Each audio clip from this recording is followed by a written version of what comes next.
Joe Biden started the day with a flurry of pardons, including some of his own family members, but it was Donald Trump pardoning or commuting virtually all of the January 6th convictions, which got a whole lot more attention. What was your takeaway?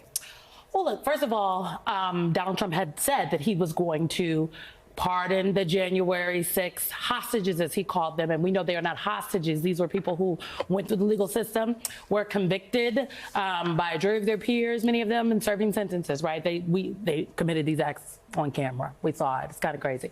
But for weeks, months even, Republicans have been saying that Donald Trump is not going to do blanket sentences. The people that harmed police officers, they are not going to get pardons. And what we saw today was a blanket sentence. A blanket pardon. It was interesting to me. I was texting with a lot of Democrats from across the country, you know, state legislative leaders, because this fight is going to be in the states. As much as we look at Congress, America's policy is made in the state legislatures. And one senior Dem state legislator from out west texted me and said, you know, he literally just let his private militia out of jail. He said he's instilled a sense of loyalty. These people feel loyal to him, sure, and their do. lawlessness is now going to go unchecked, and he can now call on them again to do what they would like. So I know a lot of Democrats have mixed feelings about the president's preemptive pardon of his family specifically. Oh, President Biden. President Biden. Yeah, a lot of presidents around here, yeah. Steph. We got to be specific now. And I understand the concerns that people had, but I also understand what the president said is that you know, the incoming President Trump, has promised a special prosecutor to go after, look into the Biden family. And so what he did is respond to the climate. If the lawmakers don't like it, put a check on the president and pass a bill, okay? And curb the pardon powers. But until that happens, this is where we are. All right, Barr, back in 2020, President Trump told groups like the Oath Keepers, like the Proud Boys, stand back and stand by. I guess he kept his word. They all got pardoned tonight, huh? Yeah, he really did. And, you know, what is so disturbing about this is this effort to rewrite history, referring to them as hostages and letting them all out of prison. What they engaged in was political violence. They tried to use brute force to achieve what they could not at the ballot box. And today, Donald Trump releases all of them, which I fear is an effort to condone vigilante violence as long as it is committed in service of the leader. Now, maybe some of those people genuinely believed that Donald Trump had won the election and had been stolen, and what they were doing was a righteous cause, but they still were engaging in illegal means to do it. If you believe, Stephanie, that your bank owes you money, you can write a letter to the bank president. You can demand that they treat you fairly. You can file a lawsuit against them. But what you can't do is go into the bank and just take the money out of a teller drawer. And these people use brute force to achieve their political goals. Today, they are all free. That is a terrible message for the rule of law. Susan, Donald Trump said the plan today was to be the unifier, to talk about unification. But I read your piece, and you talked about how what Donald Trump's real theme has been is about talking about his personal grievances. Between speech one, speech two, and also speaking at the Capitol Arena tonight, what stuck out to you in terms of the grievances rally? Yeah, look, I mean, Donald Trump's favorite subject, really, the great subject of his life is himself.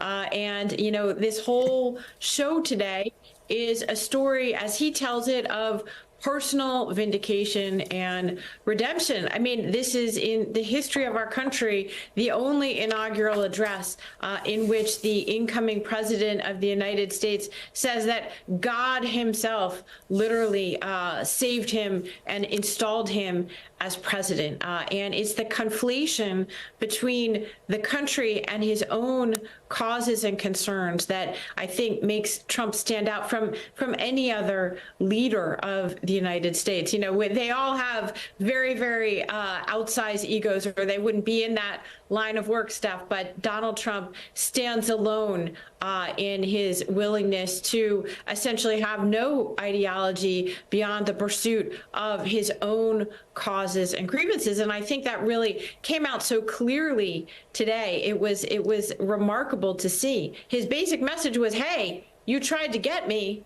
but here I am. But that's the thing, sort of life is not fair to me is the common thread, right? That's where Trump's base is. If you think about the tech CEOs at the inauguration, one common link between them, the richest guys in the world, and Donald Trump's actual blue-collar base is anger. Both groups are angry that they are not being treated fairly. But here's the thing, Isaac. When push comes to shove, and Donald Trump serves, let's say, one group, i.e. the CEOs, the things that they want are going to hurt those blue-collar workers. When is that going to get realized? And maybe that base will realize, I don't know, maybe they've been duped. Well, the shared interest right now is in opposing the world as it has been in the institutions and the establishment as we're familiar with. And, that alliance could take them, there are scenarios where they could both, like a lot of Trump supporters are fine with Trump profiting from his time in office as long as, their objectives are met as well. So, you could see them both benefiting and kind of looking the other way at the top executives making themselves richer as well. That's not necessarily a conflict that is going to come to the fore immediately, except with the possible exception of what Elon Musk is talking about, cutting government programs in ways that Trump has very clearly departed from Republican orthodoxy. Don't touch the entitlements.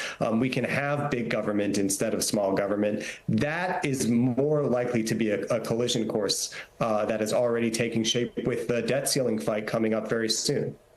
Susan, you have been covering Donald Trump for a decade. You have heard speech after speech on the campaign trail, at rallies. We heard him all day today.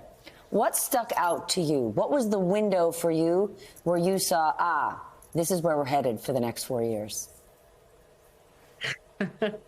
Well, first of all, we are in for a lot of words. I think Donald Trump today may have spoken more words to the public and to journalists than Joe Biden in the entire last year of his presidency. There is a sort of, logorrhea that we are going to expect from Donald Trump. And, again, he is the oldest man now to ever be inaugurated as president at age 78. Do you know a lot of 78-year-old men who change? Trump is going to be an amplified, distilled version of himself in this second term as president. And I think that, when you hear him talk about being a unifier while at the same time promoting the most extreme and divisive day one agenda that we can ever imagine from a U.S. president of any party, you get a sense that, this willful recreation and distortion of reality and truth will be the thing that marks out this Trump presidency from all the presidencies that preceded it, including quite possibly Donald Trump's first presidency, when he had people around him who were not as willing to go along with the edifice of lies and fantasy that he sought to construct. And now he has men who control information businesses around the world who could potentially help distort information and amplify mistruth. Simone, what stuck out to you today? What was your wow? My wow was, my wow was really when he went into to address the crowd that could not physically be there in the rotunda to watch him be sworn in the inauguration. And he went to address them in the overflow crowd. I'd like to note that while, some of the business leaders were in the rotunda, Governor Youngkin was in the overflow room, okay? He was watching on the screen. Let me be clear. Those CEOs, some of whom didn't support Donald Trump in the campaign, were seated closer than his incoming Secretary of State, Marco Rubio. Take note, right? A CEO once said to me, a president's priorities based on whose calls they take. Donald Trump does not need to get elected again. What he would like to get is richer, and it's happening. And as you said earlier today, very specific business leaders and CEOs, right? This isn't the CEO of Walmart wasn't there. I didn't see the CEO of Gap sitting behind the president, okay? The people that control how we perceive and how we review information, those are the folks who are behind the president. But what stuck out to me is what he said when he went into the overflow crowd. And it was what he really wanted to say. He was not on a teleprompter. He was unscripted, unfettered, and he was mean. He was vindictive. He was clear. clear about what his priorities are. And for months on end, people had told us, well, this is just Donald Trump's rhetoric. You have to watch what he is saying. But he is the president of the United States of America. His words carry weight now. This was not a campaign rally he was at. And he made good on the promises that he made in that overflow crowd when he went and he signed these executive orders, some memorandums and some orders. Specifically, people have talked a lot about the pardoning of the January 6th insurrectionists and the birthright citizenship.